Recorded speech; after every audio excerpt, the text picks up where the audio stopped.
한국 무기 안 사서 졌습니다. 캄보디아 군부회의에서 폭탄 발언이 터졌습니다. 15명 전원이 비웃었습니다. 하지만 2시간 후 회의실 분위기는 완전히 뒤집혔습니다. 태국과의 국경 분쟁에서 캄보디아는 처참하게 패배했습니다. 군인 9명이 전사했고 유엔은 캄보디아를 전쟁 범죄자로 지목했습니다. 캄보디아와는 다르게 태국은 민간인 피해 제로였습니다. 그 차이는 단 하나였습니다. 누가 한국 무기를 가졌느냐. 캄보디아 군부가 처음으로 인정한 충격적인 패배의 진실을 지금 공개합니다. 시작하기 전 구독과 좋아요, 그리고 대한민국 화이팅 댓글로 한국을 응원해주세요. 프놈펜 국방부 지하 벙커. 형광등 불빛이 차갑게 내리쬐는 회의실에 15명의 군 수뇌부가 모여 있었습니다. 에어컨 바람이 쌩쌩 불었지만 아무도 춥다는 말을 하지 않았어요. 오히려 등줄기에선 식은땀이 흘러내리고 있었죠. 저는 회의실 구석 자리에 앉아 있었습니다. 제 이름은 뿌락소환. 국방부 전략분석관으로 15년째 근무하고 있어요. 중국인민대학에서 군사학 석사를 받았고 그동안 수십 건의 전쟁 분석 보고서를 작성해왔죠. 하지만 오늘은 달랐습니다. 사흘 전 끝난 태국과의 국경 분쟁. 우리는 참패했어요. 아니, 참패라는 말로는 부족했습니다. 완전히 박살났다는 표현이 맞았죠. 회의실 정면 스크린에 숫자들이 떠올랐습니다. 전사자 9명, 중상자 15명, 지휘소 완파, 탄약고 폭발, BM-21 로켓포 2대 파괴, 통신 시스템 80% 두절. 숫자 하나하나가 익힐 때마다 회의실 공기가 무거워졌어요. 누군가 침을 삼키는 소리가 들렸습니다. 저도 모르게 주먹을 꽉 쥐었죠. 회의실 상석에 앉은 훈센 2세 국방장관이 천천히 일어났습니다. 60대 후반의 그는 군복 대신 검은 정장을 입고 있었어요. 장례식에 온 것 같은 복장이었죠. 어쩌면 정말 그랬을지도 모릅니다. 우리 군의 자존심을 묻어버리는 장례식이요. 다들 봤나. 그의 목소리는 낮고 차가웠습니다. 48시간 만에 우리 국경 방어선이 무너졌어. 48시간이야. 아무도 대답하지 못했습니다. 회의실에 침묵이 내려앉았어요. 저는 테이블 주위를 둘러봤습니다. 육군 대령 리티수원이 이를 악물고 있었어요. 그는 중국 군사학교 출신으로 저와 동기였죠. 평소엔 자신만만한 태도로 유명했는데 오늘은 고개를 숙이고 있었습니다. 그 옆엔 정보국장 마오 찬다가 앉아 있었어요. 50대 중반의 그녀는 날카로운 눈빛으로 유명했죠. 지금도 스크린의 숫자들을 뚫어지게 쳐다보고 있었습니다. 손에 든 펜을 계속 돌리고 있었어요. 공군 소장 보파킴은 팔짱을 끼고 천장을 바라보고 있었습니다. 레이더 시스템 도입을 주도했던 그였어요. 지금 무슨 생각을 하고 있을지 뻔했죠. 외교부 차관 창시한욱은 서류를 뒤적이고 있었습니다. 국제관계 전문가인 그는 이번 사태로 외교적 파장을 계산하고 있는 것 같았어요. 나머지 10명의 참모진도 각자 무거운 표정을 짓고 있었습니다. 육군 참모장, 해군 제독, 군수사령관, 정보분석관들. 캄보디아 군부의 핵심 인사들이 한자리에 모인 거였죠. 왜 졌나. 훈센 장관이 테이블을 쳤습니다. 쿵 하는 소리에 몇 명이 움찔했어요. 누가 설명해 볼 테가. 침묵이 계속됐습니다. 시계 초침 소리가 유난히 크게 들렸어요. 리티 대령이 먼저 입을 열었습니다. 태국 공군의 기습이 예상보다 빨랐습니다. F-16 출격 시점을 정확히 파악하지 못했습니다. 그건 변명이야. 훈센 장관이 잘라 말했어요. 우리한테 HQ-9 방공 시스템이 있었잖아. 중국이 자랑하던 그 최신형 말이야. 200km 밖에서도 적기를 탐지한다던 그거. 왜 못 막았어? 보파 소장이 대답했습니다. F-16은 탐지했습니다. 레이더에 분명히 잡혔어요. 하지만 문제는 그게 아니었습니다. 그럼 뭐가 문제야? 폭탄입니다. 보파 소장의 목소리가 떨렸어요. 비행기에서 분리된 폭탄을 못 잡았습니다. 너무 작았어요. 레이더에 새만큼도 안 잡혔습니다. 회의실이 술렁였습니다. 그게 가능해? 103km 밖에서 투하된 폭탄이었습니다. 날개를 펴고 활공하면서 날아왔어요. 우리 영공에 들어오기도 전에 투하된 겁니다. 103km라고? 훈센 장관의 눈이 커졌습니다. 그 거리에서 어떻게 정확하게 맞춰? 그게 바로 문제입니다. 보파 소장이 고개를 숙였어요. 정확하게 맞췄습니다. 너무 정확하게요. 저는 가슴이 두근거리기 시작했습니다. 제가 분석한 내용이 맞았어요. 하지만 지금 말해도 될까요? 이 분위기에서 훈센 장관이 다시 물었습니다. 피해 상황 정확히 보고해. 군수사령관이 일어났어요. 지휘소는 건물 중앙만 정확히 파괴됐습니다. 직경 3m 정도의 구멍이 천장부터 지하까지 뚫렸어요. 하지만 이상한 점이 있습니다. 뭐가? 건물 왼쪽 30m 거리에 있던 병사 막사는 멀쩡했습니다. 창문 하나 안 깨졌어요. 웅성거림이 커졌습니다. 탄약고도 마찬가지였습니다. 탄약고만 정확히 파괴됐고 50m 옆 급유 시설은 손상이 없었습니다. 그게 말이 돼. 리티 대령이 끼어들었어요. 폭탄이 떨어졌는데 50m 옆이 멀쩡하다고? 사실입니다. 대령님. 현장 사진이 있습니다. 스크린에 위성 사진이 떴습니다. 정말이었어요. 지휘소 중앙에 거대한 구멍이 뚫려 있었지만 바로 옆 건물들은 멀쩡했습니다. 마치 거대한 손가락으로 정확히 한 지점만 찍어 누른 것 같았죠. 회의실이 조용해졌습니다. 이건 대체 무슨 무기야? 훈센 장관이 중얼거렸어요. 바로 그때였습니다. 저는 손을 들었어요. 심장이 미친 듯이 뛰었습니다. 하지만 말해야 했어요. 지금이 아니면 안 된다고 생각했죠. 장관님, 제가 설명드려도 되겠습니까? 15개의 시선이 일제히 저를 향했습니다. 모든 시선이 저에게 꽂혔습니다. 훈센 장관이 눈을 가늘게 떴어요. 뿌락 분석관. 뭔가 알고 있나? 저는 천천히 일어났습니다. 다리가 떨렸지만 목소리만은 단단하게 유지하려고 애썼어요. 지난 72시간 동안 모든 자료를 분석했습니다. 태국군의 공격 패턴, 피해 현장 데이터, 그리고 사용된 무기 정보까지요. 그래서 결론이 뭔가? 저는 심호흡을 했습니다. 지금 할 말이 얼마나 황당하게 들릴지 알고 있었어요. 하지만 진실이었습니다. 우리가 진 이유는 하나입니다. 잠시 뜸을 들였어요. 회의실의 긴장감이 최고조에 달했습니다. 한국 무기를 안 샀기 때문입니다. 3초간 정적이 흘렀습니다. 그리고 터졌어요. 뭐라고? 리티 대령이 벌떡 일어났습니다. 지금 무슨 소리를 하는 거야? 한국 무기요. 태국이 사용한 폭탄은 한국제 KG집입니다. 우리가 그걸 샀다면 상황이 달라졌을 겁니다. 하하하. 리티 대령이 웃음을 터뜨렸어요. 조롱 섞인 웃음이었죠. 야, 브락. 너 지금 정신이 있는 거야? 적국이 쓴 무기를 우리가 왜 사? 그게 아니라 정밀도의 문제입니다. 우리가 중국제 BM-21 로켓포로 태국 민간 마을을 공격했을 때 민간인 2명이 사망했습니다. 하지만 태국이 한국제 폭탄으로 우리 군사시설을 공격했을 때 민간인 사망자는 0명이었어요. 그게 무슨 상관이야? 보파 소장이 끼어들었습니다. 전쟁에서 중요한 건 이기는 거지. 민간인 숫자가 아니잖아. 아닙니다, 소장님. 저는 고개를 저었어요. 그게 전부입니다. 민간인 2명 사망이라는 숫자 때문에 우리는 국제사회에서 전쟁 범죄 조사를 받게 됐습니다. 반면 태국은 정밀 타격으로 군사시설만 파괴했다는 이유로 국제사회의 지지를 받고 있어요. 그건 외교 문제지, 무기 문제가 아니잖아. 창 차관이 손을 들었습니다. 저는 테이블 위에 있던 리모컨을 집어들었어요. 스크린에 새로운 이미지를 띄웠습니다. 이건 태국군 폭격 직후 촬영된 위성 사진입니다. 지휘소를 보십시오.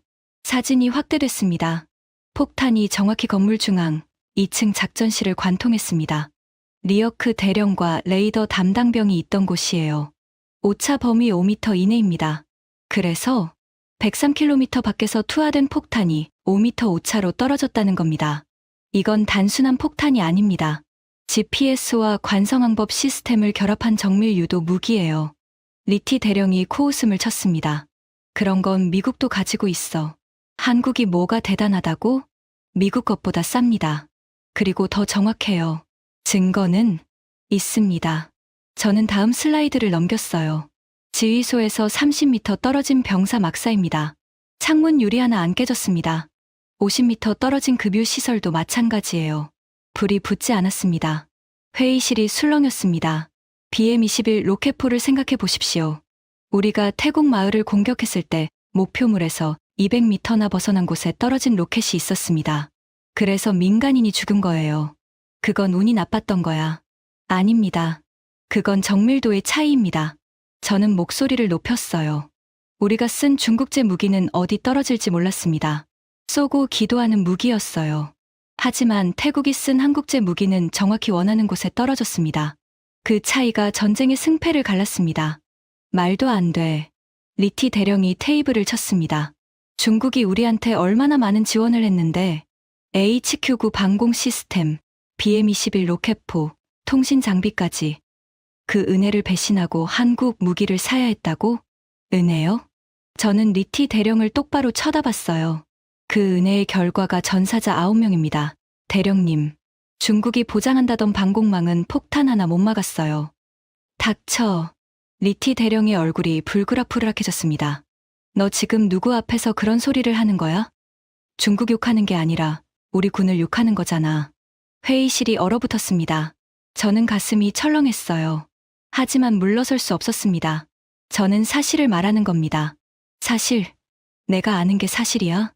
리티 대령이 다가왔습니다. 코앞까지 와서 저를 노려봤어요. 너도 중국에서 공부했잖아. 인민대학. 거기서 뭘 배웠어? 배은망덕을 배웠어? 심장이 쿵쾅거렸습니다. 손바닥에 땀이 났어요. 그때 훈센 장관이 손을 들었습니다. 리티 대령, 앉아. 하지만 장관님, 앉으라고 했다. 리티 대령이 이를 악물고 자리로 돌아갔습니다. 훈센 장관이 저를 봤어요. 뿌락 분석관. 계속해봐. 저는 침을 삼켰습니다. 감사합니다, 장관님. 하지만 회의실 분위기는 이미 싸늘하게 얼어붙어 있었습니다. 훈센 장관의 허락에도 불구하고 회의실 분위기는 적대적이었습니다. 보파 소장이 팔짱을 끼며 말했어요. 뿌락 분석관, 한 가지만 물어보지. 네, 소장님. 자네 혹시 한국에서 돈이라도 받았나? 푸. 누군가 웃음을 터뜨렸습니다. 그 웃음이 전염병처럼 번져나갔어요. 하하하. 그러게, 갑자기 한국 무기 광고를 하네. 분석관이 아니라 영업사원 아니야? 회의실 곳곳에서 비웃음이 터져 나왔습니다. 저는 얼굴이 화끈거렸어요.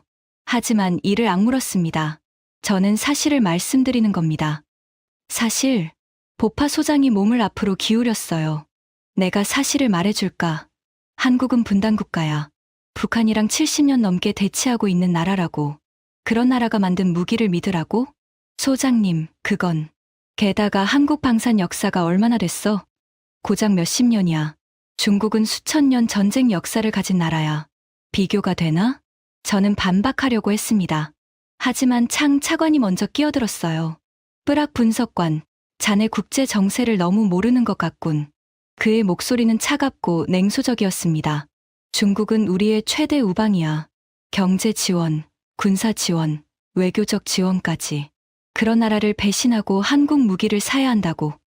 그러면 중국이 뭐라고 하겠어? 차관님, 저는 외교가 아니라 군사적 관점에서. 군사적 관점? 창 차관이 비웃었어요. 군사는 외교와 떨어질 수 없어. 한국 무기를 사는 순간 중국은 우리를 적으로 볼 거야. 그게 자네가 원하는 거야? 저는 할 말을 잃었습니다. 논리가 아니라 정치로 밀어붙이고 있었어요. 그때 리티 대령이 다시 입을 열었습니다. 그리고 말이야, 뿌락. 그의 목소리에는 도끼가 서려 있었어요. 자네 아버지가 누군지 다들 알아. 크메르루주 시절 포병대장이었지. 심장이 멈추는 것 같았습니다. 그 시절 자네 아버지가 뭘 했는지 아나? BM-21로 민간인 마을을 쑥대밭으로 만들었어. 자네가 지금 중국 무기를 비난하는 건 뭐야? 아버지한테 면죄부 주려는 거야? 피가 거꾸로 솟는 것 같았어요. 주먹이 절로 쥐어졌습니다. 대령님, 그건 지금 논의와 관계없습니다. 관계없어? 리티 대령이 코웃음을 쳤어요. 자네가 정밀도를 외치는 이유가 뭔지 이제 알겠네. 아버지의 죄책감을 무기 탓으로 돌리려는 거 아니야? 그만. 훈센 장관이 소리쳤습니다. 회의실이 조용해졌어요. 리티 대령, 개인 신상 공격은 하지 마라. 예, 장관님. 리티 대령이 물러섰지만 그의 눈에는 여전히 승리감이 서려 있었습니다. 저는 숨을 고르려고 애썼어요. 손이 떨리고 있었습니다. 아버지 이야기가 나올 줄은 몰랐어요. 훈센 장관이 저를 봤습니다. 뿌락 분석관. 솔직히 말해서 나도 자네 주장이 황당하게 들려. 장관님. 잠깐. 그가 손을 들었어요. 하지만 나는 공정한 사람이야. 자네가 확실한 증거를 가지고 있다면 들어볼 용의는 있어. 희망이 보였습니다. 저는 고개를 끄덕였어요. 감사합니다, 장관님. 하지만 조건이 있어. 훈센 장관의 눈이 매서워졌습니다. 여기 있는 모든 사람을 설득해야 해. 한 명이라도 반대하면 자네 주장은 기각이야. 그리고 자네는 이 회의실에서 나가야 할 거야. 영원히. 심장이 쿵 내려앉았습니다. 15명을 전부 설득하라고요? 지금 이 분위기에서 저는 회의실을 둘러봤습니다. 리티 대령은 팔짱을 끼고 비웃고 있었어요. 보파 소장은 고개를 절레절레 흔들었죠. 상 차관은 서류를 뒤적이며 관심 없다는 표정이었습니다. 나머지 10명의 참모진도 마찬가지였어요. 동정 어린 시선을 보내는 사람도 없었습니다. 모두가 적이었어요. 그때 한 사람이 눈에 들어왔습니다. 마오 찬다 정보국장.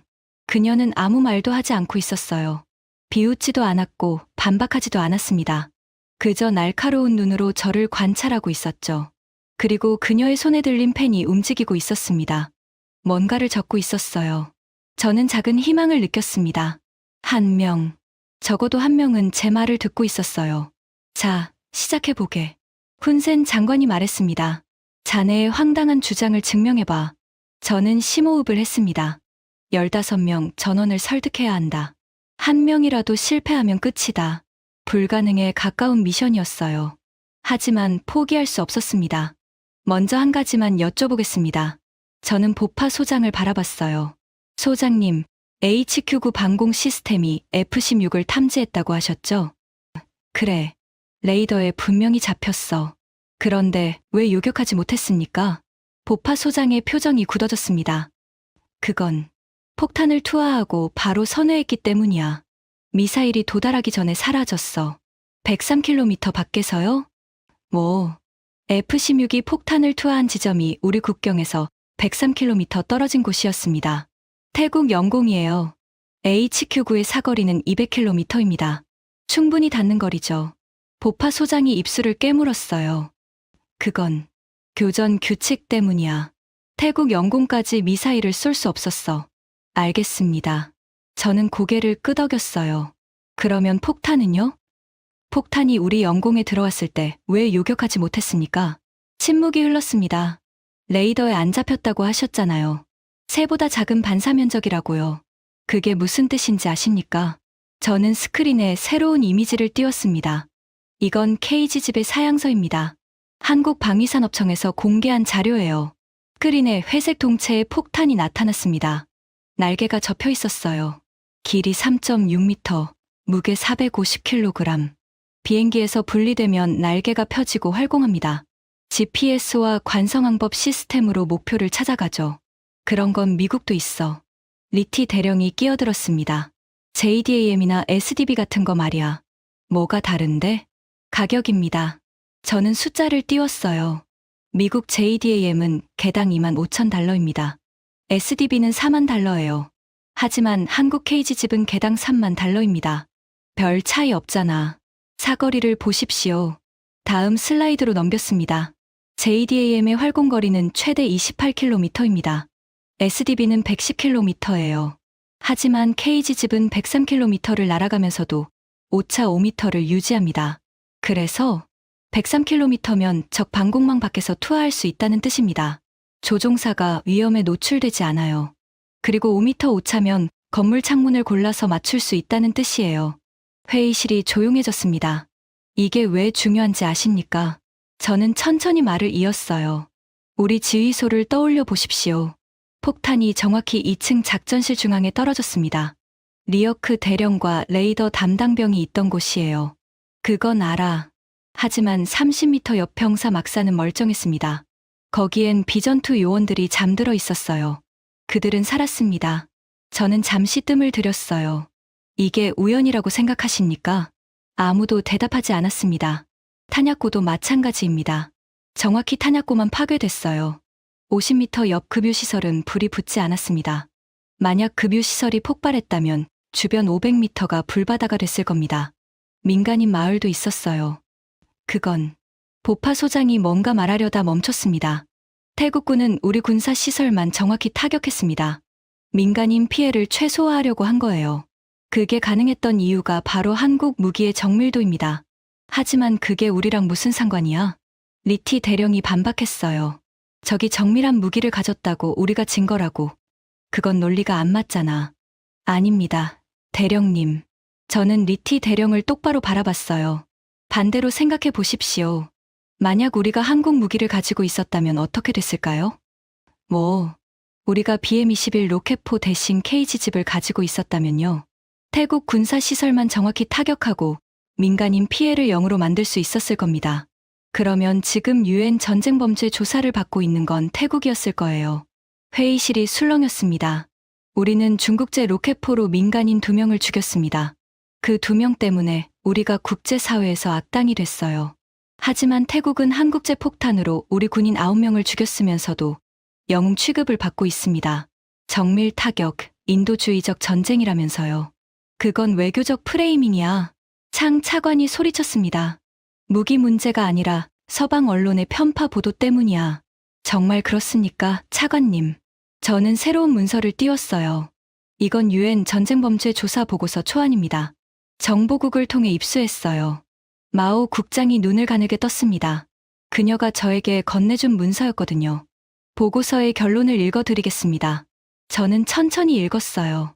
캄보디아군의 BM-21 로켓포 공격은 무차별적이었으며 민간인 보호 의무를 위반했다. 반면 태국군의 공격은 군사 목표만을 정밀하게 타격했으며 민간인 피해를 최소화하려는 명백한 노력이 있었다. 회의실이 조용해졌습니다. 이게 서방 편파 보도입니까? UN 공식 조사 결과입니다. 창 차관의 얼굴이 붉어졌어요. 하지만 반박하지 못했습니다. 문제는 무기입니다. 저는 힘주어 말했어요. 우리가 선택한 무기가 우리의 운명을 결정했습니다. 값싼 중국제를 선택한 결과가 민간인 2명 사망이에요. 태국이 선택한 한국제의 결과는 민간인 0명 사망이고요. 하지만 리티 대령이 뭔가 말하려고 했습니다. 대령님, 저는 그를 향해 돌아섰어요.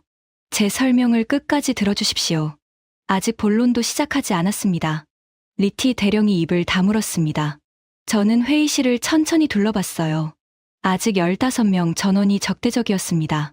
하지만 뭔가 달라지고 있었어요. 마오 국장이 계속 메모를 하고 있었습니다. 그리고 보파 소장의 표정이 조금 전과 달라져 있었어요.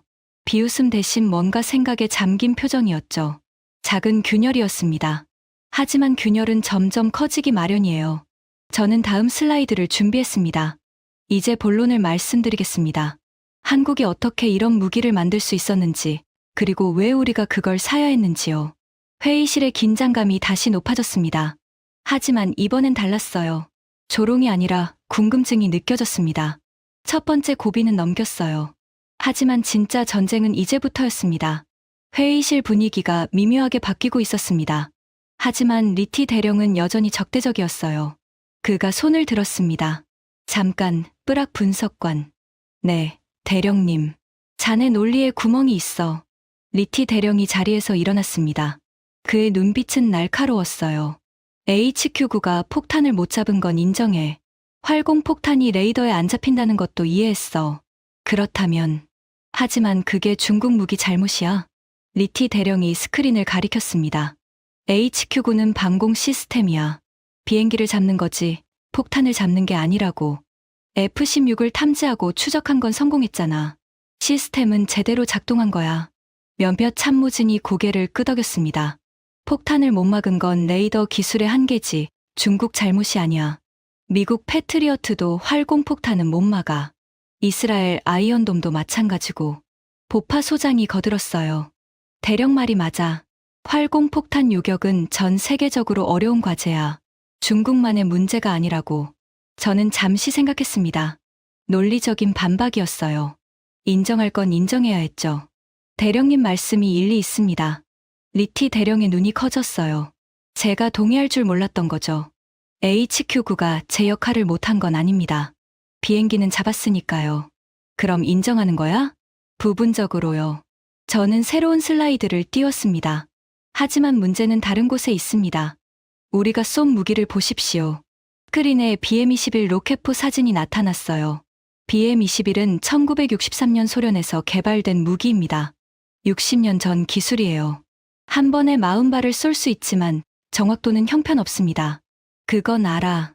얼마나 형편없는지 아십니까? 저는 숫자를 띄웠어요. CEP, 원형공산 오차가 500m입니다. 목표물에서 500m 반경 안에 떨어질 확률이 50%라는 뜻이에요. 그래서 우리가 태국 군사시설을 조준하고 쐈는데 500m 떨어진 민간 마을에 떨어졌습니다. 그게 민간인 2명이 죽은 이유예요. 회의실이 술렁였습니다. 반면 KG집의 CEP는 5m입니다. 100배 차이예요. 100배? 네. 우리가 500m 빗나갈 때 한국 폭탄은 5m 안에 떨어집니다. 그래서 지휘소 연막사가 멀쩡한 거예요. 리티 대령이 입술을 깨물었습니다.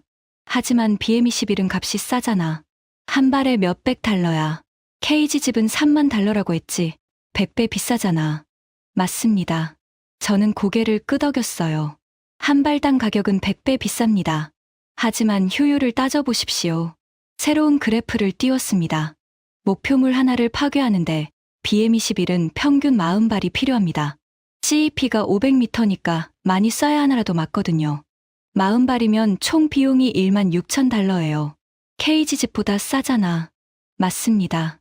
하지만 그 40발이 날아가는 동안 35발은 엉뚱한 곳에 떨어집니다. 그중 몇 발은 민간 지역에 떨어지고요. 저는 목소리를 높였어요. 민간인 한 명이 죽으면 얼마를 물어내야 하는지 아십니까? UN 전쟁범죄 배상금, 국제제재, 외교적 고립. 그 비용은 계산할 수도 없습니다. 회의실이 조용해졌습니다. KG집은 3만 달러입니다. 비싸죠. 하지만 한 발이면 끝나요. 민간인 피해 없이 목표물만 정확히 파괴합니다. 장기적으로 보면 어떤 게 더 비싼 겁니까? 리티 대령이 대답하지 못했습니다. 창 차관이 끼어들었어요. 그건 경제 논리야. 하지만 현실은 달라. 우리 예산으론 한국 무기를 살 수 없어. 정말 그렇습니까? 저는 또 다른 자료를 띄웠습니다. 우리가 지난 5년간 중국에서 구매한 무기 총액입니다. 8천만 달러예요. 그래서 그 돈으로 KG집 2,600발을 살 수 있습니다. BM-21 로켓 10만 발보다 적죠. 하지만 2,600발이면 목표물 2,600개를 정확히 파괴할 수 있어요. 민간인 피해 없이요. 숫자가 회의실에 울려 퍼졌습니다. 우리는 양을 선택했습니다. 태국은 질을 선택했어요. 그 결과가 지금 이 상황입니다. 보파 소장이 고개를 숙였습니다. 그의 표정이 복잡해 보였어요. 마오 국장이 처음으로 입을 열었습니다. 뿌락 분석관, 한 가지 질문이 있어요. 저는 긴장했습니다. 그녀는 지금까지 계속 관찰만 하고 있었거든요. 네, 국장님. 한국이 어떻게 그런 기술을 가지게 됐죠? 방산 역사가 짧다고 했잖아요. 어떻게 미국보다 정밀한 무기를 만들 수 있었어요? 좋은 질문이었습니다. 저는 심호흡을 했어요. 그 이야기를 하려면 한 사람을 말씀드려야 합니다. 누군데요? 박정호. KG집을 개발한 엔지니어입니다. 저는 잠시 멈췄습니다. 그리고 그의 이야기를 하기 전에 제 아버지 이야기를 먼저 해야 할 것 같습니다. 회의실이 조용해졌습니다. 리티 대령이 눈을 가늘게 떴어요. 아까 제 아버지를 언급하며 공격했던 그였죠. 아버지요? 네. 대령님이 말씀하셨잖아요. 제 아버지가 크메르루주 시절 포병 대장이었다고. 맞습니다. 그리고 그건 제가 오늘 여기 서 있는 이유이기도 합니다. 회의실에 무거운 침묵이 내려앉았습니다. 저는 천천히 말을 시작했어요. 1978년이었습니다. 제가 태어나기도 전이에요. 스크린에 오래된 흑백 사진이 떴습니다. 젊은 군인이 포대 앞에 서 있었어요. 제 아버지였습니다. 아버지는 크메르루주 포병대 제3중 대장이었습니다. BM-21 로켓포를 지휘했죠. 그건 알아. 리티 대령이 말했습니다. 아버지는 명령에 따라 수십 번의 포격을 지휘했습니다. 대부분은 군사 목표였어요. 하지만 전부는 아니었습니다. 저는 목소리가 떨리는 걸 느꼈어요. 어느 날 밤이었습니다. 상부에서 좌표가 내려왔어요. 아버지는 확인도 안 하고 발사 명령을 내렸습니다. BM-21 20발이 날아갔죠. 회의실이 조용했습니다. 다음 날 아침, 정찰대가 보고를 가져왔습니다. 저는 잠시 숨을 골랐어요. 로켓이 목표물에서 800m나 빗나갔습니다. 그곳엔 작은 마을이 있었어요. 초등학교였습니다. 누군가 숨을 들이켰습니다. 47명이 죽었습니다. 대부분 아이들이었어요. 회의실에 무거운 침묵이 흘렀습니다. 아버지는 그날 이후 달라졌습니다. 술을 마시기 시작했어요. 악몽에 시달렸죠. 전쟁이 끝나고도 그 죄책감은 사라지지 않았습니다. 저는 눈을 감았다 떴습니다. 제가 10살 때였어요. 아버지가 병상에 누워 계셨습니다. 가난 말기였죠. 돌아가시기 며칠 전 아버지가 저를 불렀습니다. 목이 메었어요. 하지만 계속했습니다. 아버지가 말씀하셨어요. 아들아, 내가 죽인 건 47명이 아니야. 내가 죽인 건 500m야. 500m요? 마오 국장이 물었습니다. 네. 아버지는 그렇게 말씀하셨어요. 내가 쏜 로켓이 500m만 정확했어도 그 아이들은 살았을 거야. 내 죄는 방아쇠를 당긴 게 아니야. 부정확한 무기를 쓴 거야. 회의실이 술렁였습니다. 아버지의 유언이었습니다. 정확한 무기가 사람을 살린다. 그걸 기억해라. 저는 스크린을 바라봤어요. 저는 그 유언을 평생 잊지 못했습니다. 그래서 군사학을 전공했고 무기 시스템을 연구했어요. 정밀도가 왜 중요한지 누구보다 잘 알기 때문입니다. 리티 대령의 표정이 굳어 있었습니다. 아까의 비웃음은 사라지고 복잡한 감정이 얼굴에 드러났어요. 그래서 한국 무기 이야기를 하는 겁니다. 저는 새로운 슬라이드를 띄웠어요. 박정호, 한국국방과학연구소 ADD 출신 엔지니어입니다. 화면에 중년 남성의 사진이 나타났습니다. 안경을 쓴 평범해 보이는 얼굴이었어요. 이 사람이 케이지집을 만들었습니다. 27년 동안요. 27년. 보파 소장이 눈을 떴습니다. 네. 1997년부터 개발을 시작해서 2024년에 실전 배치됐습니다. 한 사람의 인생 절반이에요. 왜 그렇게 오래 걸렸어? 완벽을 추구했기 때문입니다. 저는 박정호의 인터뷰 기사를 띄웠어요. 그는 원래 F-15 전투기 조종사였습니다. 10년간 하늘을 날았죠. 그러다 엔지니어로 전향했습니다. 조종사가 왜 엔지니어가 돼? 동료를 잃었기 때문입니다. 회의실이 조용해졌습니다. 1996년 훈련 중 동료 조종사가 전사했습니다. 적 방공망에 너무 가까이 접근했다가 격추당한 거예요. 폭탄 투하 사거리가 짧아서 위험한 곳까지 들어가야 했거든요. 그래서 박정호는 맹세했습니다. 조종사가 위험한 곳에 가지 않아도 되는 무기를 만들겠다고요. 100km 밖에서 투하해도 정확히 맞는 폭탄을요. 저는 인터뷰 내용을 읽었습니다. 저는 조종사를 살리고 싶었습니다. 적 방공망 안으로 들어가지 않아도 목표를 타격할 수 있다면 조종사가 죽을 확률이 줄어들죠. 그래서 사거리를 100km 이상으로 늘렸습니다. 회의실이 술렁였습니다. 하지만 그게 전부가 아니었어요. 저는 다음 문장을 읽었습니다. 정확도를 높인 이유도 같습니다. 민간인 피해를 줄이려면 정밀해야 해요. 군사 목표만 정확히 타격하면 불필요한 죽음을 막을 수 있습니다. 목소리를 높였어요. 27년간 체크리스트를 만들었습니다. 폭탄이 떨어지는 모든 상황을 시뮬레이션했죠. 바람, 온도, 습도, 고도, 모든 변수를 계산했습니다. 조종사가 안전하고 민간인이 안전하고 목표만 정확히 맞추는 무기. 그게 제 목표였습니다. 저는 회의실을 둘러봤습니다. 제 아버지와 박정호. 두 사람은 한 번도 만난 적이 없어요. 한 명은 캄보디아 포병이었고 한 명은 한국 조종사였죠. 하지만 같은 결론에 도달했습니다. 잠시 멈췄습니다. 정확한 무기가 사람을 살린다. 회의실에 침묵이 흘렀습니다. 리티 대령이 고개를 숙이고 있었어요. 아까의 적대감은 찾아볼 수 없었습니다. 마오 국장이 펜을 내려놓았습니다. 그녀의 눈에 뭔가 반짝이는 게 보였어요. 보파 소장이 천장을 바라보고 있었습니다. 깊은 생각에 잠긴 표정이었죠. 작은 균열이 커지고 있었습니다. 감정이 가라앉을 시간을 줬습니다. 30초쯤 지났을까요? 창 차관이 먼저 입을 열었어요. 감동적인 이야기야. 뿌락 분석관. 그의 목소리는 여전히 차가웠습니다. 하지만 감정과 현실은 달라. 자네 아버지 이야기는 안 됐지만 그게 정책을 바꿀 이유가 되진 않아. 저는 고개를 끄덕였어요. 알고 있습니다, 차관님. 그래서 증거를 가져왔습니다. 증거? 태국군 내부 보고서입니다. 회의실이 술렁였습니다. 어떻게 구했어? 마오 국장이 물었어요. 그녀가 제게 건네준 문서였지만 출처를 밝힐 순 없었습니다. 정보 출처는 말씀드릴 수 없습니다. 하지만 진위는 확인됐습니다. 저는 새로운 문서를 스크린에 띄웠어요. 태국어로 작성된 공식 문서였습니다. 작전명 썬더 스트라이크. 태국 공군의 캄보디아 국경 타격 작전 사후 보고서입니다. 참모진들이 스크린에 집중했습니다. 핵심 내용을 번역해 드리겠습니다. 저는 천천히 읽었어요. 작전 목표 캄보디아군 국경지휘소, 탄약고, 로켓포 발사대 무력화, 사용 무기 한국제 KG집 12발, 투하 고도 12,000m, 투하 거리 국경에서 103km, 숫자들이 회의실에 울려 퍼졌습니다. 작전 결과 목표물 4개 중 4개 파괴, 명중률 100%, 민간인 피해 0명, 100% 명중률? 보파 소장이 눈을 떴습니다. 네, 12발 전부 목표에 정확히 떨어졌습니다. 지휘소, 탄약고, 로켓포 2대, 각각 3발씩이요. 그게 가능해?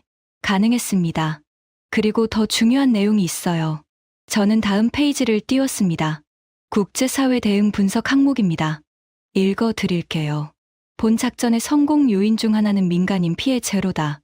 캄보디아군의 로켓포 공격으로 민간인 2명이 사망한 상황에서 우리의 정밀 타격은 국제사회에 강력한 메시지를 보냈다. 우리는 군사 목표만 타격했으며 불필요한 희생을 최소화했다. 이로 인해 유엔과 ASEAN의 비난을 피할 수 있었고 오히려 캄보디아가 전쟁 범죄 조사 대상이 되었다. 회의실이 조용해졌습니다. 그리고 마지막 문장입니다. 저는 목소리를 높였어요. 한국제 KG집의 정밀도가 없었다면 이 작전은 불가능했다. 향후 모든 공대지 타격 작전에 KG집 사용을 권장한다. 적이 우리한테 이렇게 말하고 있는 겁니다. 저는 회의실을 둘러봤어요. 한국 무기 덕분에 이겼다고요. 그리고 앞으로도 한국 무기를 쓰겠다고요. 리티 대령이 손을 들었습니다. 이번에는 공격적이지 않았어요. 그 보고서가 진짜라는 걸 어떻게 믿어? 마오 국장이 대신 대답했습니다. 내가 확인했습니다. 대령님. 모든 시선이 그녀에게 쏠렸어요. 정보국 채널을 통해 검증했어요. 태국 국방부 내부 서버에서 유출된 문서입니다. 위조 흔적은 없었어요. 리티 대령이 입을 다물었습니다.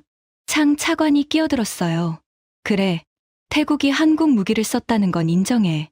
하지만 그게 우리가 한국 무기를 사야 한다는 근거가 돼.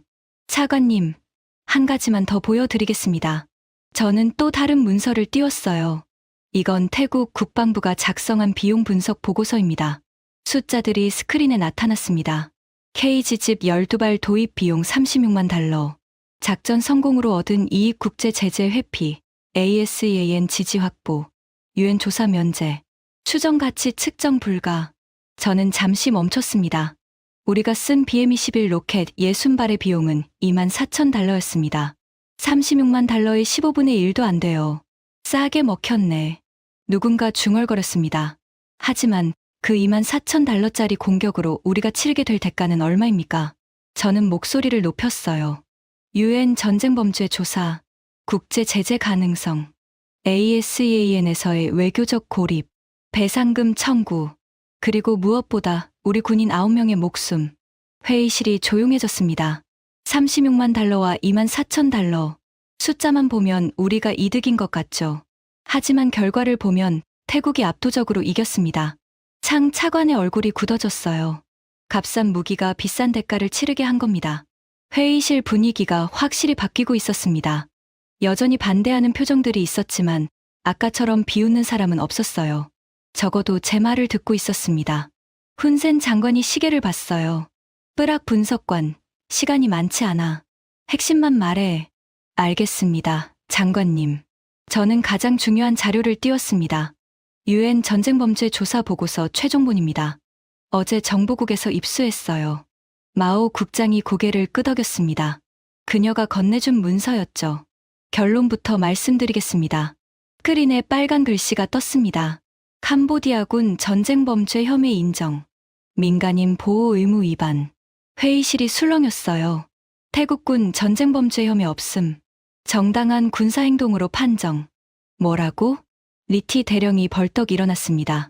우리가 전쟁범죄고 태국은 아니라고. 말도 안 돼. 우리 군인 9명이 죽었잖아. 대령님, 보고서 내용을 보십시오. 저는 상세 내용을 띄웠어요. 캄보디아군 분석 BM-21 로켓포 60발 발사. 목표물 명중률 약 15%. 나머지 85%인 51발은 목표, 외 지역의 낙하. 이 중 4발이 민간 거주 지역에 떨어져 사망 2명, 부상 4명 발생. 무차별 공격으로 판정. 회의실이 조용해졌습니다. 태국군 분석 KG집 12발 투하. 목표물 명중률 100%. 민간 피해 0점. 군사 목표만 정밀 타격. 정당한 군사행동으로 판정. 저는 잠시 멈췄습니다. 같은 전쟁에서 우리는 범죄자가 되고 태국은 영웅이 됐습니다. 차이가 뭡니까? 아무도 대답하지 못했어요. 무기입니다. 우리가 선택한 무기가 우리를 범죄자로 만들었어요. 보파 소장이 고개를 숙였습니다. 더 충격적인 내용이 있습니다. 저는 다음 페이지를 넘겼어요. UN 조사관 마르타 린드그렌의 개인 소견입니다. 스웨덴 스톡홀름 국제평화연구소 SIPRI 출신이에요. 화면에 금발 여성의 사진이 떴습니다. 날카로운 눈매의 50대 연구원이었어요. 그녀의 소견을 읽어드리겠습니다. 이번 분쟁은 현대전에서 정밀도의 중요성을 극명하게 보여준다. 캄보디아군이 사용한 구식 로켓포는 군사적 효과보다 민간인 피해를 더 많이 야기했다. 반면 태국군의 정밀 유도 무기는 최소한의 피해로 최대한의 군사적 목표를 달성했다. 회의실이 술렁였습니다. 특히 주목할 점은 태국이 사용한 한국제 KG집이다. 이 무기는 서방 국가들의 유사 무기와 비교해도 손색이 없으며 가격 대비 성능은 오히려 우수하다. 한국은 이제 정밀 유도 무기 분야에서 세계적인 경쟁력을 갖추게 됐다. 저는 마지막 문장을 강조했어요. 앞으로 전쟁의 정당성은 승패가 아니라 어떻게 싸웠느냐로 판단될 것이다. 민간인 피해를 최소화하는 정밀 무기의 사용은 선택이 아니라 의무가 될 것이다. 회의실에 침묵이 흘렀습니다. 의무라고 했습니다. 선택이 아니라 의무요. 저는 회의실을 둘러봤어요. 우리는 그 의무를 다하지 못했습니다. 그래서 전쟁 범죄자가 됐어요. 태국은 그 의무를 다했습니다. 그래서 정당한 군사행동으로 인정받았고요. 리티 대령이 자리에 털썩 앉았습니다. 그의 얼굴에서 모든 반항심이 사라져 있었어요. 마오 국장이 천천히 말했습니다. 결국 무기 선택이 우리의 명예를 결정한 거군요. 그렇습니다, 국장님. 창 차관도 침묵을 지키고 있었어요. 아까의 냉소는 찾아볼 수 없었습니다. 저는 마지막 카드를 꺼낼 때가 됐다고 느꼈습니다. 그리고 이 이야기에는 마지막이 있습니다. 박정우 이야기를 마저 해야 할 것 같습니다. 저는 새로운 영상을 준비했어요. 한국 국방TV에서 방영된 다큐멘터리 영상이었습니다. 이 영상은 KG집 개발 25주년을 기념해서 만든 다큐입니다. 박정우 연구원의 인터뷰가 담겨 있어요. 재생 버튼을 눌렀습니다. 화면에 중년 남성이 나타났어요. 흰 머리가 섞인 머리, 깊은 주름, 하지만 눈빛은 여전히 또렷했습니다. 자막과 함께 그의 목소리가 흘러나왔어요. 처음에는 모두가 불가능하다고 했습니다. 영상 속 박정우가 말했어요. 100km 밖에서 5m 오차로 떨어뜨린다고? 미국도 못하는 걸 한국이 어떻게 해? 그런 말을 많이 들었죠. 회의실이 조용했습니다. 하지만 저는 포기하지 않았습니다. 제 동료가 죽었거든요. 그 친구가 100km 밖에서 폭탄을 떨어뜨릴 수 있었다면 살았을 겁니다. 그 생각이 저를 27년 동안 붙들었어요. 영상이 연구실 장면으로 바뀌었습니다. 27년 동안 체크리스트를 만들었습니다. 폭탄이 떨어지는 모든 상황을요. 화면에 두꺼운 문서 뭉치가 보였어요. 바람이 초속 5m일 때, 10m일 때, 20m일 때, 온도가 영하 20도일 때, 영상 40도일 때, 습도가 10%일 때, 90%일 때, 고도가 3000m일 때, 15000m일 때, 숫자들이 쏟아졌습니다. 모든 변수를 계산했습니다. 10만 번이 넘는 시뮬레이션을 돌렸어요. 실패하면 원인을 찾고, 다시 설계하고, 다시 테스트했습니다. 그걸 27년 동안 반복했죠. 영상 속 박정호의 눈에 눈물이 맺혔어요. 사람들이 물어요. 왜 그렇게까지 했느냐고. 더 쉬운 방법이 있지 않았느냐고. 그가 잠시 말을 멈췄습니다. 제 대답은 항상 같았어요. 1m의 오차가 사람 목숨을 갈라놓기 때문입니다. 회의실에 무거운 침묵이 흘렀습니다. 100km를 날아가서 5m 안에 떨어지는 건 기술입니다. 하지만 그 기술을 만들게 한 건 신념이에요. 조종사를 살리겠다는 신념, 민간인을 지키겠다는 신념. 그게 27년을 버티게 했습니다. 영상의 마지막 장면이었어요. 저는 이 폭탄을 살상 무기라고 부르지 않습니다. 저는 이걸 생명 보존 무기라고 불러요.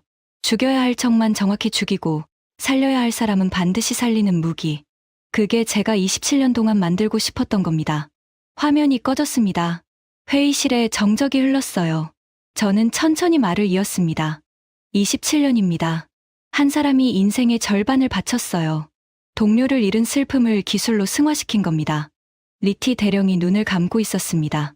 그의 어깨가 미세하게 떨리고 있었어요. 우리 아버지는 부정확한 무기로 47명을 죽이고 평생 죄책감에 시달렸습니다. 박정호는 정확한 무기를 만들어서 수천 명을 살렸어요. 두 사람의 차이가 뭡니까? 아무도 대답하지 않았습니다. 무기입니다. 어떤 무기를 가졌느냐가 사람을 살인자로 만들기도 하고 영웅으로 만들기도 해요. 저는 마지막 슬라이드를 띄웠습니다. 우리에겐 선택권이 있었습니다. 중국제를 사든 한국제를 사든 우리 마음이었어요. 우리는 값싼 걸 골랐습니다. 그 결과 우리 군인 9명이 죽고 민간인 2명을 죽인 전쟁 범죄자가 됐어요. 목소리를 높였어요. 만약 우리가 한국제를 골랐다면 어땠을까요? 태국 군사시설만 정확히 타격하고 민간인 피해 없이 승리했을 겁니다. 지금 유엔 조사를 받는 건 태국이었을 거예요. 회의실이 술렁였습니다. 지나간 일은 바꿀 수 없습니다. 하지만 앞으로는 다를 수 있어요. 저는 말을 마치고 자리에 앉았습니다. 회의실에 무거운 침묵이 흘렀어요. 시계 초침 소리만 또딱또딱 울렸습니다. 먼저 입을 연 건 마오 국장이었어요. 뿌락 분석관. 네, 국장님. 당신 분석이 맞는 것 같습니다. 회의실이 술렁였어요.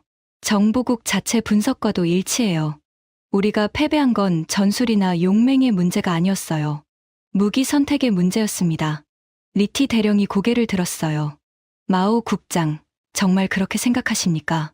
네, 대령님. 저도 처음엔 황당하다고 생각했어요. 하지만 증거들을 보면 부정할 수가 없습니다.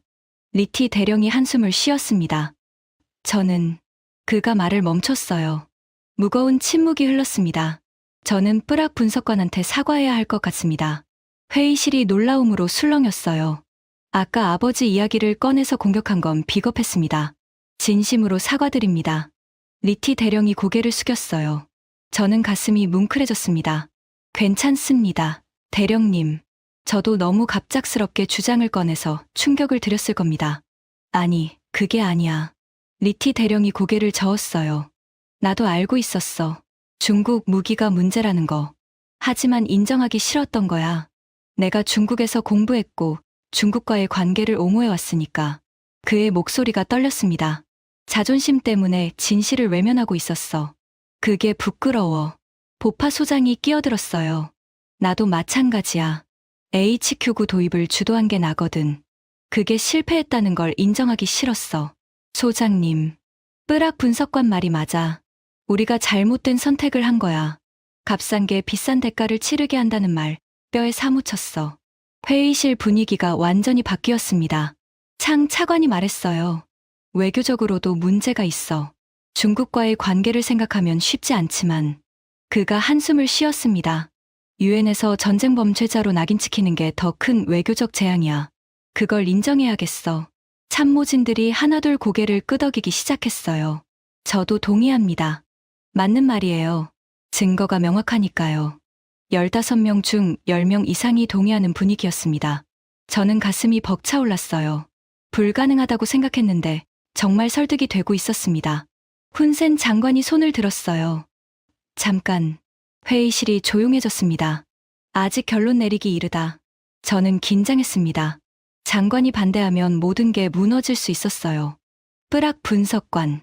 네, 장관님. 자네 분석은 훌륭했어. 증거도 충분하고 논리도 탄탄해. 감사합니다. 하지만 한 가지 빠진 게 있어. 저는 긴장했어요. 뭐가 빠졌습니까?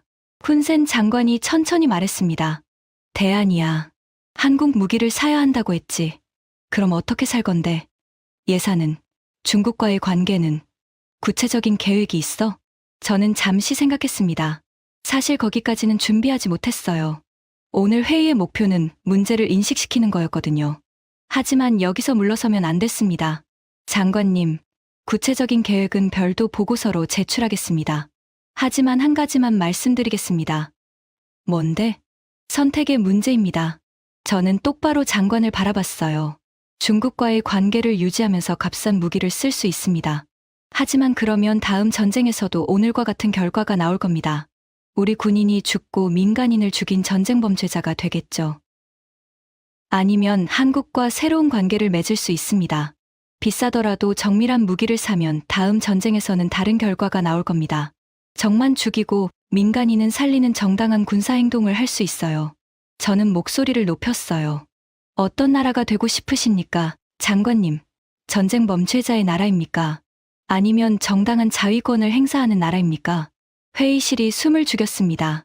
훈센 장관의 표정이 읽히지 않았어요. 5초가 지났습니다. 10초, 15초. 장관이 천천히 입을 열었습니다. 파트 3에서 결론을 내리겠다. 저는 심장이 멎는 것 같았어요. 지금까지의 논의는 충분히 들었다. 잠시 휴식 후 최종 결정을 발표하겠다. 장관이 자리에서 일어났습니다. 회의실이 웅성거렸어요. 저는 가슴을 쓸어내렸습니다. 아직 끝나지 않았어요. 하지만 여기까지 왔습니다. 마지막 고비만 남았어요. 휴식 시간이 끝나고 다시 회의실에 모였습니다. 분위기가 달라져 있었어요. 아까의 적대감은 사라지고 묘한 긴장감이 감돌았습니다. 모두가 훈센 장관의 결정을 기다리고 있었죠. 저는 자리에 앉아 손을 꼭 쥐고 있었습니다. 심장이 빠르게 뛰었어요. 훈센 장관이 천천히 일어났습니다. 휴식 시간 동안 생각을 많이 했다. 회의실이 숨을 죽였어요. 뿌락 분석관의 분석은 인상적이었어. 증거도 논리도 탄탄했지. 저는 긴장했습니다. 하지만 이 나올 것 같았거든요. 하지만 역시나였어요.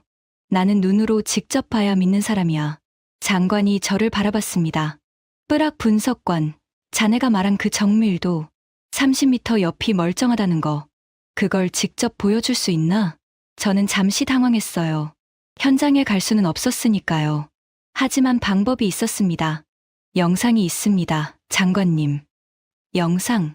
현장 촬영 영상입니다. 태국군이 촬영한 건 아니고 국경 감시 드론이 촬영한 거예요. 폭격 직후 상황이 담겨 있습니다. 마오 국장이 고개를 끄덕였어요. 그녀가 확보해준 영상이었죠. 보여줘. 장관이 말했습니다. 저는 영상 파일을 재생했어요. 화면에 국경 지휘소가 나타났습니다. 드론이 상공에서 촬영한 영상이었죠. 폭격 30분 후 영상입니다. 지휘소 건물이 보였어요. 아니, 지휘소였던 것이 보였습니다. 건물 중앙에 거대한 구멍이 뚫려 있었어요. 직경 3m쯤 되는 원형 구멍이었죠. 마치 하늘에서 거대한 펀치로 내리친 것 같았습니다. 저기가 2층 작전실이었습니다. 리어크 대령과 참모진이 있던 곳이에요. 회의실이 조용했습니다. 드론이 천천히 옆으로 이동했어요. 그러자 다른 건물이 화면에 들어왔습니다. 저건 뭐지? 보파 소장이 물었어요. 병사 막사입니다. 지휘소에서 정확히 32m 떨어진 곳이에요. 화면을 확대했습니다. 막사는 멀쩡했어요. 지붕도 온전하고 벽도 무너지지 않았습니다. 창문 유리까지 그대로였죠. 32m 거리에서 창문이 안 깨졌다고? 리티 대령이 눈을 비볐어요. 네. 폭발 충격파가 거기까지 전달되지 않았습니다. KG 집의 폭약량은 목표물만 파괴하도록 정밀 계산됐거든요. 드론이 다시 이동했습니다. 이번엔 탄약고 쪽이었어요. 탄약고는 완전히 파괴되어 있었습니다. 거대한 분화구만 남아 있었죠. 2차 폭발로 저장된 탄약이 전부 터진 거였어요. 그런데 저걸 보십시오. 저는 화면 왼쪽을 가리켰어요. 급유 시설입니다. 탄약고에서 48m 거리예요. 급유 탱크가 화면에 보였습니다. 커다란 원통형 탱크가 3개 있었어요. 전부 멀쩡했습니다. 48m 거리에서 기름 탱크가 안 터졌어? 창 차관이 믿기 힘들다는 표정이었어요. 만약 급유시설이 폭발했다면 어떻게 됐을까요? 저는 물었습니다. 500m 반경이 불바다가 됐을 겁니다. 그 안에 민간인 마을도 있었어요. 회의실이 술렁였습니다. 태국군은 탄약고만 정확히 파괴하고 급유시설은 건드리지 않았습니다. 의도적으로요. 영상이 마지막 장면으로 넘어갔어요. 로켓포 발사대 잔해가 보였습니다. BM-21 트럭 2대가 완전히 박살나 있었죠. 그런데 저기 보십시오. 화면 구석에 세 번째 트럭이 보였어요. 파괴된 두 트럭에서 17m 떨어진 곳에 주차되어 있었습니다. 멀쩡했어요. 긁힌 자국 하나 없었습니다. 17m 거리입니다. 폭탄 2발이 떨어졌는데 17m 옆 트럭은 살아남았어요. 회의실에 침묵이 흘렀습니다. 훈센 장관이 천천히 말했어요. 이게 정밀도라는 거군. 그렇습니다, 장관님. 저는 영상을 멈췄습니다. 우리가 BM-21로 공격했을 때를 생각해 보십시오. 목표물에서 800m 떨어진 초등학교에 로켓이 떨어졌습니다. 제 아버지 시절 이야기예요. 하지만 한국 무기는 다릅니다. 17m 옆도 살립니다. 32m 옆도 살리고 48m 옆도 살려요. 군사 목표만 정확히 파괴하고 나머지는 살립니다. 저는 목소리를 높였어요. 이게 기술의 차이입니다. 이게 27년의 무게입니다. 이게 한국이 만든 정밀도입니다. 회의실이 조용했습니다. 훈센 장관의 표정이 읽히지 않았어요. 하지만 뭔가 생각하고 있는 게 분명했습니다. 5초가 지났습니다. 10초. 장관이 천천히 고개를 끄덕였어요. 일어나. 훈센 장관이 말했습니다. 저는 자리에서 일어났어요. 다리가 떨렸습니다. 뿌락 분석관. 네, 장관님. 자네 말이 맞았어. 심장이 멎는 것 같았습니다. 우리가 졌어. 무기 때문에 졌어. 값싼 걸 고른 대가를 치른 거야. 회의실이 술렁였어요. 장관이 천천히 회의실을 둘러봤습니다. 여기 있는 모든 사람에게 묻겠다. 뿌락 분석관의 주장에 동의하나? 마오 국장이 먼저 손을 들었어요. 동의합니다. 리티 대령이 뒤따랐습니다. 저도 동의합니다. 아까 반대했던 건 제가 틀렸습니다. 보파 소장도 손을 들었어요. 공군으로서 인정하기 어렵지만 사실입니다. HQ9로는 저런 폭탄을 못 막아요. 창 차관도 고개를 끄덕였습니다. 외교적으로 어렵겠지만 방향은 맞습니다. 하나둘 손이 올라갔어요. 5명, 8명, 12명. 마지막으로 남은 3명도 천천히 손을 들었습니다. 15명 전원이 동의했어요. 저는 눈물이 날 것 같았습니다. 불가능하다고 생각했는데 해냈어요. 훈센 장관이 말했습니다. 만장일치다. 그가 테이블 위에 놓인 서류를 집어들었어요. 오늘 이 자리에서 결정을 내리겠다. 회의실이 숨을 죽였습니다. 첫째, 중국제 무기에 대한 전면 재검토를 실시한다. HQ9 방공 시스템의 한계를 인정하고 보완 방안을 마련한다. 둘째, 정밀 유도 무기 도입을 적극 검토한다. 한국을 포함한 여러 나라의 무기를 비교 분석하고 최적의 선택을 한다. 셋째, 민간인 피해 최소화를 군사작전의 최우선 원칙으로 삼는다. 더 이상 우리 군이 전쟁 범죄자로 낙인찍히는 일이 없도록 한다. 장관이 서류에 서명했습니다. 이것은 공식 결정이다. 기록에 남겨라. 기록관이 고개를 숙였어요. 저는 가슴이 벅차올랐습니다. 장관이 저를 바라봤어요. 뿌락 분석관. 네, 장관님. 자네가 오늘 보여준 용기는 대단했어. 15명 전원이 반대하는 상황에서 자기 주장을 굽히지 않았지. 감사합니다. 하지만 진짜 대단한 건 따로 있어. 뭡니까? 장관이 천천히 말했습니다. 자네 아버지 이야기를 한 거야. 그건 쉽지 않았을 거야. 가족의 치부를 드러내는 거니까. 목이 메었어요. 하지만 그 이야기가 우리 모두를 바꿨어. 정밀도가 왜 중요한지, 왜 제대로 된 무기를 가져야 하는지. 자네 아버지의 죄책감이 오늘 우리에게 교훈이 됐어. 눈물이 흘러내렸습니다. 장관님, 자네 아버지도 자랑스러워할 거야. 아들이 자기 실수를 교훈으로 바꿨으니까. 저는 고개를 숙였어요. 눈물을 참을 수 없었습니다. 아버지가 남긴 유언이 오늘 이 자리에서 결실을 맺었어요. 정확한 무기가 사람을 살린다. 저는 그 유언을 증명했습니다. 리티 대령이 다가왔어요. 뿌락. 대령님. 아까 정말 미안했어. 자네 아버지를 모욕한 건 내 인생 최대의 실수야. 괜찮습니다. 대령님. 아니, 괜찮지 않아. 리티 대령이 제 손을 잡았습니다. 자네 아버지는 죄책감에 평생을 시달렸지만 자네를 통해 속죄했어. 그건 정말 대단한 거야. 저는 고개를 끄덕였어요. 마오 국장도 다가왔습니다. 뿌락 분석관, 잘했어요. 정보국에서도 당신을 지원하겠습니다. 감사합니다, 국장님. 보파 소장도 악수를 청했어요. 내가 HQ9 도입을 주도한 걸 후회해. 앞으론 더 신중하게 판단하겠어. 회의실의 화해와 결의의 분위기가 퍼져나갔습니다. 회의가 공식적으로 끝났습니다. 참모진들이 하나둘 회의실을 나섰어요. 저는 마지막까지 남아 있었습니다. 창밖을 바라봤어요. 프놈펜의 저녁 하늘이 붉게 물들어 있었습니다. 훈센 장관이 다가왔어요. 뿌락 분석관. 네, 장관님. 한 가지 부탁이 있어. 말씀하십시오. 한국과의 협력 채널을 만들어줘. 자네가 적임자야. 저는 놀랐습니다. 제가요? 자네만큼 한국 무기를 잘 아는 사람이 없잖아. 그리고 자네의 진정성은 오늘 증명됐고. 알겠습니다, 장관님. 최선을 다하겠습니다. 장관이 고개를 끄덕이고 회의실을 나갔어요. 저는 혼자 남았습니다. 주머니에서 낡은 사진을 꺼냈어요. 아버지 사진이었습니다.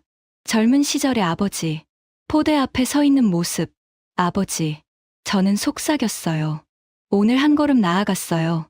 아버지가 남긴 교훈을 전했어요. 사진 속 아버지가 웃고 있는 것 같았습니다. 앞으로도 노력할게요. 정확한 무기가 사람을 살린다는 걸 더 많은 사람에게 알릴게요. 아버지의 죄책감이 헛되지 않도록요. 눈물이 또 흘러내렸어요. 회의실 문이 열렸습니다. 마오 국장이 들어왔어요. 아직 안 갔어요? 네, 국장님. 잠시 생각 좀 하고 있었습니다. 마오 국장이 옆에 섰어요. 오늘 정말 대단했어요. 뿌락 분석관. 국장님 도움이 없었으면 불가능했습니다. 자료를 주셔서 감사합니다. 그건 제 일이에요. 하지만 15명을 설득한 건 당신이에요. 마오 국장이 창밖을 바라봤습니다. 저도 솔직히 처음엔 황당하다고 생각했어요. 한국 무기 안 사서 졌다니. 말도 안 되는 소리라고요. 그렇죠. 하지만 당신 아버지 이야기를 들으면서 생각이 바뀌었어요. 정밀도가 단순한 기술이 아니라 철학이라는 걸 깨달았죠. 저는 고개를 끄덕였어요. 박정우라는 사람. 27년 동안 한 가지만 연구한 거잖아요. 그게 쉬운 일이 아니에요. 네. 대단한 사람이에요. 우리나라에도 그런 사람이 필요해요. 한 가지를 끝까지 파고드는 사람. 국가의 미래를 위해 묵묵히 연구하는 사람. 마오 국장이 저를 봤어요. 당신이 그런 사람이 될 수 있을 것 같아요. 저는 가슴이 뜨거워졌습니다. 노력하겠습니다, 국장님. 두 사람은 나란히 창밖을 바라봤어요. 프놈펜의 밤이 내려오고 있었습니다. 도시의 불빛이 하나둘 켜지기 시작했죠. 새로운 시작이에요. 마오 국장이 말했습니다. 네, 새로운 시작입니다. 저는 대답했어요. 오늘 이 회의실에서 역사가 바뀌었습니다. 캄보디아 군부가 처음으로 자신들의 실수를 인정했어요. 값싼 무기를 선택한 대가를 인정했죠. 그리고 새로운 방향을 결정했습니다. 쉬운 길은 아닐 거예요. 중국과의 관계, 예산 문제, 기술 이전 협상. 넘어야 할 산이 많습니다. 하지만 첫걸음을 뗐어요. 아버지의 유언이 저를 여기까지 이끌었습니다. 정확한 무기가 사람을 살린다. 그 말은 이제 저만의 신념이 아니에요. 캄보디아 군부 15명의 공식 결정이 됐습니다. 저는 사진을 다시 주머니에 넣었어요. 그리고 회의실을 나섰습니다. 복도를 걸으면서 생각했어요. 한국, 분단 국가, 북한과 70년 넘게 대치하는 나라. 하지만 그 나라가 27년 동안 정밀 무기를 개발했습니다. 조종사를 살리고 민간인을 지키기 위해서요. 그 기술이 태국의 손에 들어가서 우리를 이겼습니다. 하지만 원망하지 않아요. 오히려 감사합니다.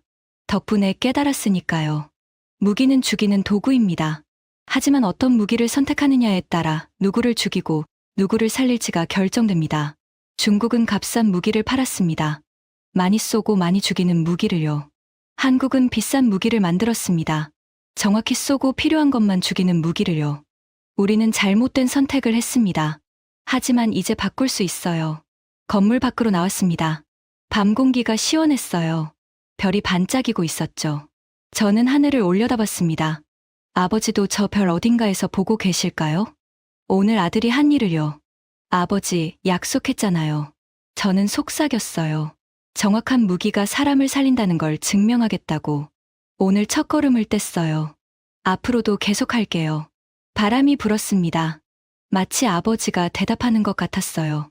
저는 미소를 지었습니다. 그리고 걸음을 옮겼어요.